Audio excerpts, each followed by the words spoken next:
Hello, welcome back to Cracking the Cryptic. Now, some people have made it clear that they like it when we do classic Sudoku on the channel, and it's quite rare these days, but very good reason to do one today. Thomas Snyder wrote to us a few days ago, and on his blog at Grandmaster Puzzles, they have just started running the 12 days of Sudoku. I think this is from Christmas Day through to Epiphany, much like the 12 days of Christmas. There will be different classic Sudoku each day, some days 2 of them. And Thomas, I think, has created all of these puzzles and has sent them to us and said, why don't you feature one? So we're going to do a classic Sudoku that is today's puzzle on the 12 days of Christmas. It's called The Loneliest Number. Probably, is that because 1 is the loneliest number? If you look in the center of this puzzle, there is a 1 in the center, and all the other givens in the puzzle come in little clusters of 3. Beautifully, symmetrically organized clusters, I will add. This is the hallmark of Thomas Snyder, it's going to be fabulous Sudoku to solve with the minimum necessary information, but brilliantly organized with symmetry. Thomas has, of course, been the absolute master of Sudoku since its inception. I think there may even be some stories about the original number place, the origin story of Sudoku. There may even be something new in the blog, so check it out. But Thomas was in the first ever 3-person final of the World Sudoku Championship, has always been a very important player. We use what we call Snyder notation when we're using corner marks in cells to mark the possible locations of a digit within a box. That is Snyder notation, named after Thomas, not because he's the only person who invented it, but he explained it, he evangelized it pretty hard to people like me and Simon, and we've known him a long time. He's a very, very good guy. And we do recommend the GM Puzzles blog, and there's always good puzzles. It's more pencil puzzles than Sudoku normally, but it's a really good resource. And there's a link to that under the puzzle. So in the description field today, we've got a link to this puzzle in our software, but also a link to the blog where you can catch up on the 12 days of Sudoku. I guess we're on to day 3 or 4 by now, but there will be plenty others to come, clearly. So, classic Sudoku it is. That's what we'll be doing today. Don't forget, though, that if you want a more varied diet of variant Sudoku, do wait for the 1st of January, not long to go now, when we will be launching Blobs' follow-up to Lord of the Rings. It's The Hobbit. And it follows the story of The Hobbit as he journeys through the Shire and Mordor and so on. Do check it out. It is going to be, it's a really excellent series of puzzles and a really excellent series of artworks. It's an absolute labour of love by Blobs, and although he has very kindly said it's a privilege to be part of the Cracking the Cryptic fodder for solvers, it is an absolute privilege to us to have Blobs contributing that. So we're really looking forward to you seeing it, and that'll be out 4 p.m. on the 1st of January on our Patreon, that is, where we put lots of things like extra puzzles, like Simon solving difficult Sudokus, me solving difficult crosswords, connections every few days as well. Managed to do that over the Christmas period too. So loads going on Patreon. As always, there's all of our apps. There is a classic Sudoku app if you do want more classics. And there are really, really good puzzles in that as well, by the way, with hints supplied if you need them. So do check that out. And of course, many other apps of all the variants that we do so regularly on the channel, including now Fog of War, which is very popular. There's our merchandise, there's SVEN'S SUDOKU PAD. They're all on the links under the video and the Discord server, etc. But the first link is to this puzzle, The Loneliest Number by Thomas Snyder. And it's not going to take me long to go through the rules. The rules are these. Normal Sudoku rules apply, placing 1 to 9 in every row, every column, and every 3x3 box. There are no other rules required for this puzzle, just some given digits. And it's very funny to think back to the earliest days of our channel. When all we were doing was classic Sudoku, we didn't really know if there would be an appetite for any of the variants that we had experienced at World Championships and National Puzzle Federation stuff. We'd met Thomas Snyder by then, in fact, but oh my goodness, I guess we've known Thomas for over 15 years, and we've been running this channel for 6 or 7, so there you go. Anyway, do call up the puzzle. At the moment it doesn't have a solution in, but once I've finished I will make sure that the version you solve does have a solution in, so you can check at the end that you've got it right. But I'm going to restart my clock and I'm going to say, let's get cracking with a classic Sudoku. Let's see if I remember any classic techniques at all. So 5 is going to have to go in one of those cells, and this is the Snyder notation I was talking about. The corner markings mean that it must be in one of those 2 spots in box 6, and then 5 is going to be in one of those 2. When I put a mark in the center of a cell, it'll be the possible candidates within that cell, and our advice is to try and keep that down to a sort of bare minimum, because if you pencil mark up every cell with its possible candidates like a computer program would do, it's not actually that conducive to seeing your way through a puzzle. So we've got 4s there, 8s there. These little patterns are quite powerful because they block off a chunk of this box. So that's 7, for instance, which is ruled out of there, and now must go into one of those 2. I mean, I could mark 7s there and 8s there, but when it's 3 possible places, I tend not to, because that clutters up the grid a bit as well. Again, it's all about doing the things that get you to the solution the most efficiently. That's really what we're after. And for me, there's a bit of an overlap with trying to do it quickly, but that is not the case for everybody.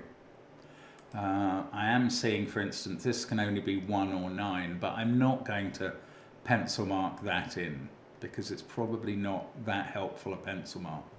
So, how are we going? Not very well. Haven't got any full digits in yet. 2, 3, 6, 7, 8, 5. I wonder if there are any naked singles to spot in this. I certainly haven't seen how it's set up, if they're deliberately 6 in the central box is in one of those 2, because we have these 6s. 4, 5, 6, 3, 9, 1, 4, 5, 6. So these are selected from 2, 7, 8. That's almost a naked single. That can be 5 or 8. If it was 8, that would push 5 and 6 in the box.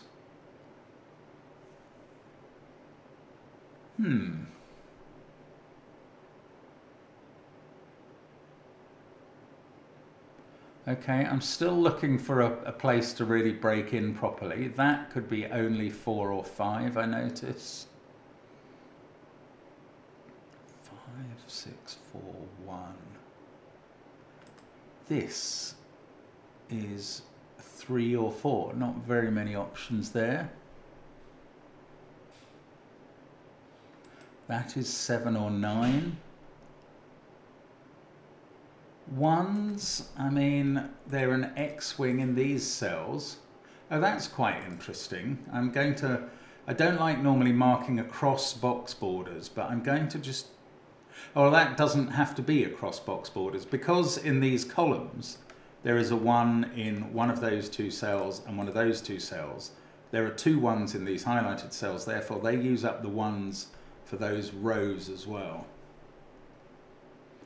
And indeed, the 1 in box 8 must be in one of those 2 cells. 4, 6, 9, 2, 8. So that is 3, 5, or 7. But that hasn't actually advanced me much. It's clearly a true thing. 6, 2. Gosh, I'm not really seeing the way in. I think I've done most of the pencil marking that is straightforward and helpful. So I'm going to have to find something somewhere to make a breakthrough. 2, 1, 4, 5, 7 is in one of those.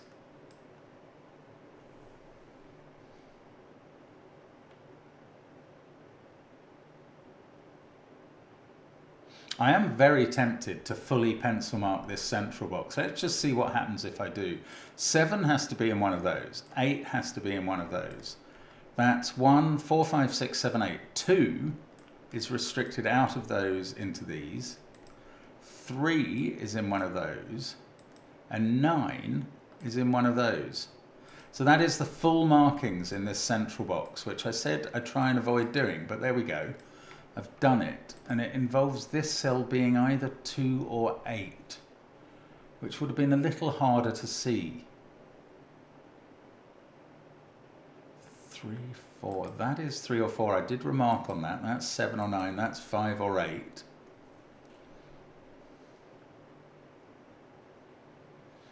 Gosh, I don't know. If this was 8, that could only be 2, that would be 7, that would be 9, 6, 3, 4 and a 5 here. But if it was 5, that wouldn't necessarily be a 2-8 pair. No, I don't know, that hasn't got me going quite. 6, 2, 9, 8.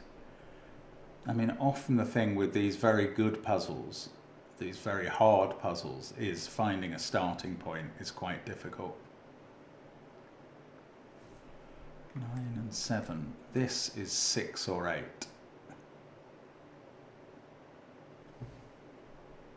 No, it could be 9, so that is a bogus claim a moment ago.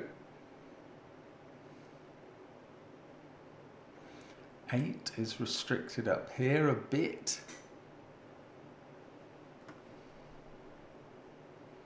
So funny, my brain desperately wants to look for some other variant rule like a knight's move or something, but it's just not relevant. This is just classic Sudoku, and I'm still looking for a break in and not finding it. Okay, so what happens to ones then with the pencil markings we've got on ones? They're in a sort of group like this.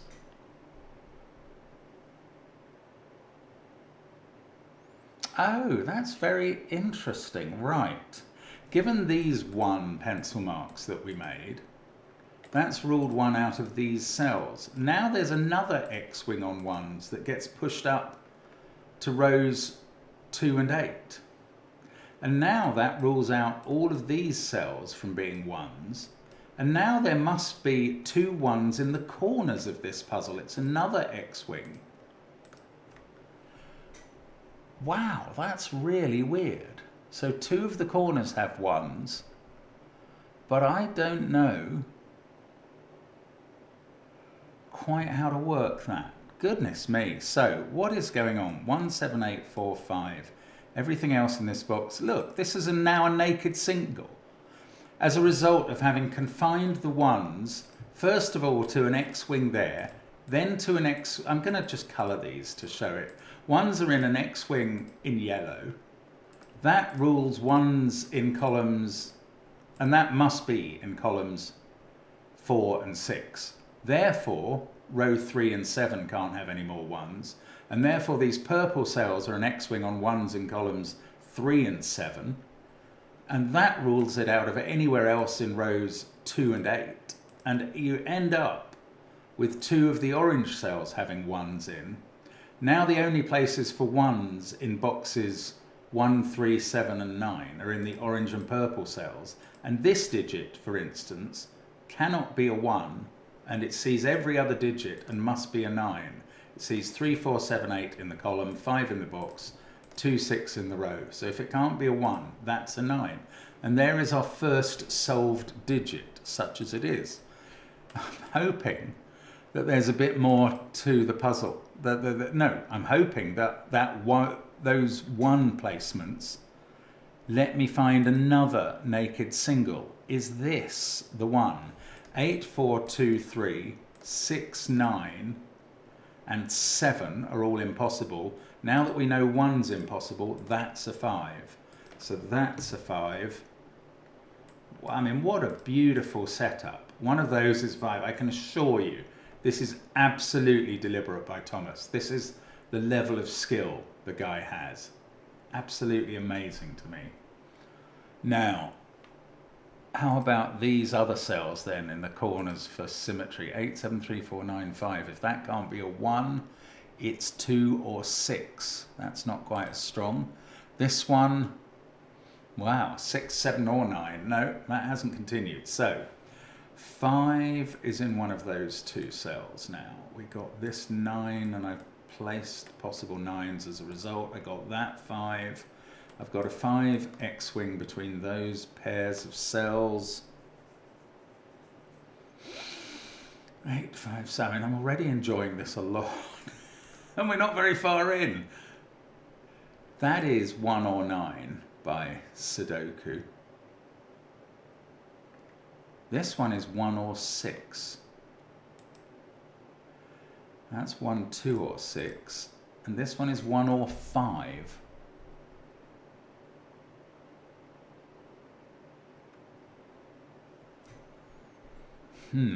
What am I meant to be doing with the rest?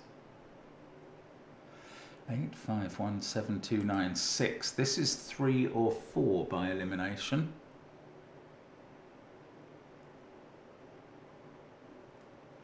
That doesn't place it for me.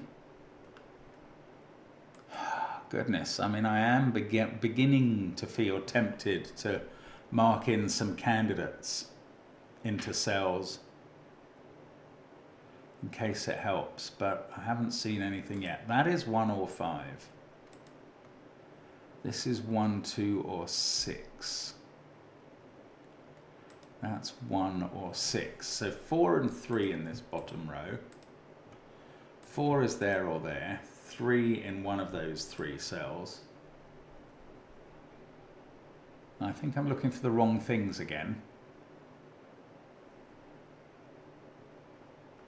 Okay, I was looking up here. 1, 5, 3 and 9 I can find to those cells. So that is 2 or 6. And this is 2, 4 or 6. It feels like that's a very good place to put 4. If it was here, this would be a 1, 3, 4, 5, 9 set, and that would be a 2, 6 pair. Actually, that seems perfectly reasonable. 4 can currently be in any of those cells. Gosh, am I meant to look for another similar setup to those 1s? 1 was, of course, advertised in the title as the loneliest number, and it didn't turn out to be all that lonely. It turned out to be very helpful. 5, 6, 2, 9. So let's look along this row a bit more, because that's where we got the information. We got both that 5 and that 9 placed. So 5, 6, 2, 9. These can't be 8 or 7, so they're definitely from 1, 4, 3. That can't be 8 either. 5, 9, 6, 2, 8, 5, and it can't be 1. That is 3, 4 or 7. I can't quite make further breakthroughs here.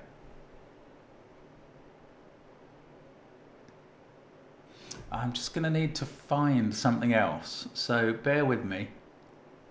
It is a while since I've done classics, and maybe that's impacting on my ability to see, but I also think this is a very clever puzzle. Ah, look, that cannot be a 4.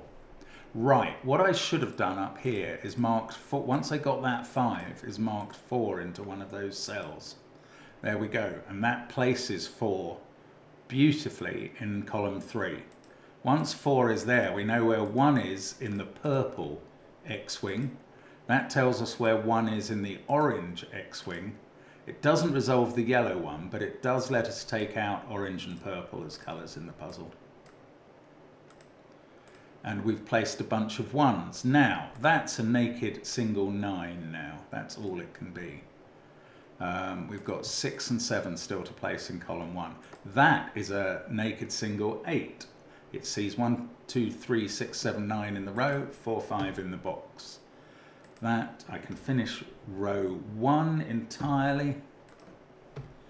Tidy up some pencil marks. I've got 2, 5 and 6 to place. I know where 5 goes in this final column. That is not a 1. These others are a 2, 6 pair. That's where 4 goes in the bottom row. 2, 6, 3 to place in the bottom row. Don't know, but I mean, we're making some progress now. 8 is placed in box 1, and the other digits in the box are a 6, 7 pair. 4, 5. I don't know which of those is the 7. So I've got 2 and 6 to place in the final column. I have a feeling I'm missing something very, very clear, but don't worry, I will get there. Don't be shouting at the screen on this one. 8 in one of those cells, that's 3, 6 or 9. Let's just look down this column. There's a 3 to place, which could be there or there. 4 is in one of those cells for sure. 1, that can't be a 1 anymore. 1, 7, 5, 3, 4, 9, I have the pencil marking here. And it's not complete, certainly not. Now the 8 and the 4 and the 5, which are the only digits I've placed looking at this box, don't remove any of the pencil marks in box 5 at all. That is 3 or 7. Is that any use to me? No, sir, it's not. Okay, well, we're not finished yet. There's still more to do. 4, 9, 3. So,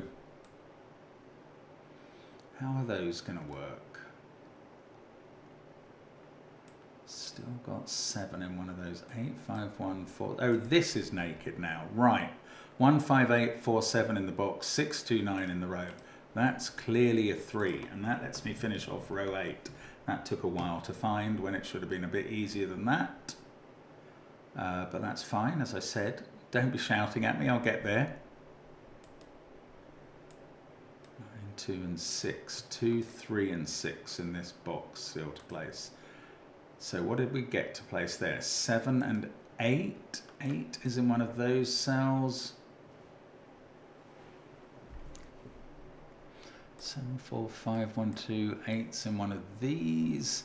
Still I'm not getting... Oh, I've now placed 7, and that comes out of that cell. 7 is reduced to only one of those two. 7 is now on an X-wing then.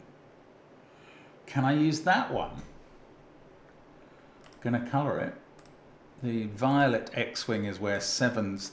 Oh, yes. This is a 1-7 pair. That's how I use that. Okay, let's undo that, because violet was a bit deep. Anyway, this pair of cells has now become a 1-7 pair. That's just Sudoku, basically. And then this is a 9-2 pair.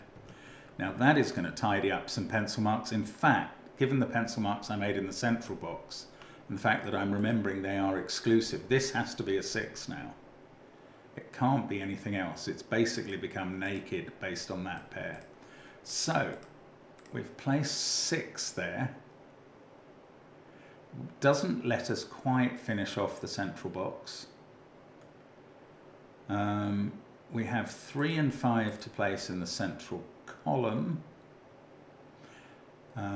Don't know what to do with that. Let's just check this row. 4, 5, 6, 1, 3. That is 2 or 8. And that is 9 or 8.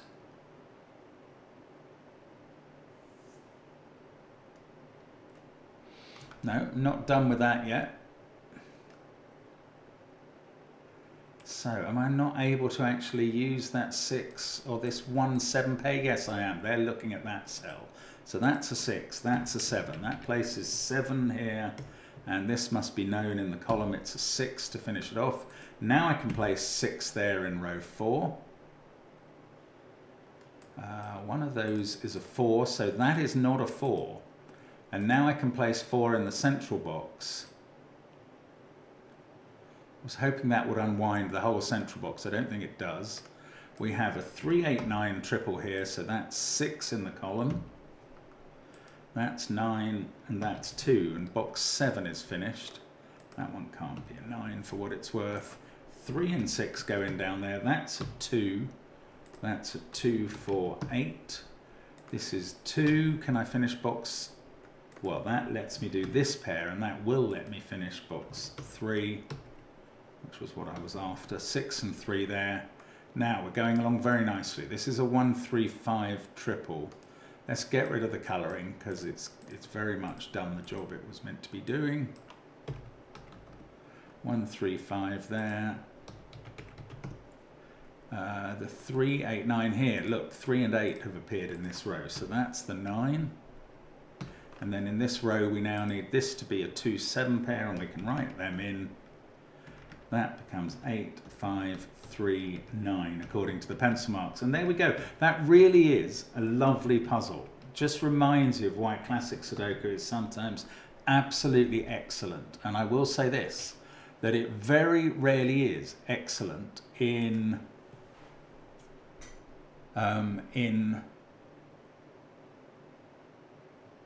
newspapers and sort of free apps, and even some of the paid for apps, because they tend to use machine generated puzzles. As I think we've seen in this one, this was beautifully set up by Thomas with the recurrent X-wings on the 1s to start with, which got you into the puzzle, and there was an elegant sufficiency of information which made it a really beautiful solve after that. Hand created is the way to go, and that's particularly why we recommend our app, or indeed the 12 Days of Sudoku as on Thomas's blog. So thank you for watching. As always, let me know how much you like seeing the old classic Sudoku on the channel, because it's always interesting to get feedback on that, and how you found this puzzle. And many thanks to Thomas for sending it to us, and hope to see you soon on the channel. Bye for now.